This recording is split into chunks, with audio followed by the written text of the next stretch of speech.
Hampa tahu tak? Hari ni umur Mada ni dah 55 tahun. Penubuhan pada 30 Jun 1970. Hari ni 30 Jun 2025, 55 tahun. Beruban dah. Ni Mada dah beruban dah 55 tahun.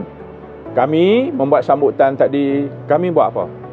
Kami baca Yasin, kami baca tahlil, kami sedekahkan kepada semua mereka-mereka yang terdahulu. Daripada kerajaan terdahulu yang bina, yang rancang buat empangan, yang buat tali air daripada dahulu. Kami ucap terima kasih dan bersyukur tahniah kepada pengurusan terdahulu, GM terdahulu, pengurusi terdahulu dan juga peladang terdahulu. Mereka ni dulu buat sekali setahun je pakai kebau.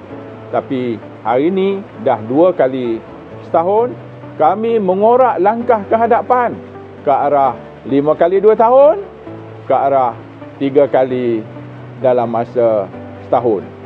Apa yang kami sedang buat sekarang ni adalah untuk ke arah penghasilan tinggi. Kami buat 4 perkara, bermula dengan kesuburan tanah, pengairan dan saliran, pengurusan yang baik, dan yang keempat adalah variati benih yang berkualiti. Kami target daripada dulu zaman 70-an 3 tan, sekarang telah 5.4 tan. Kami target kepada 7 metrik tan pada tahun 2030. Selamat menyambut ulang tahun Mada yang ke-55 tahun pada hari ini 30 Jun 2025.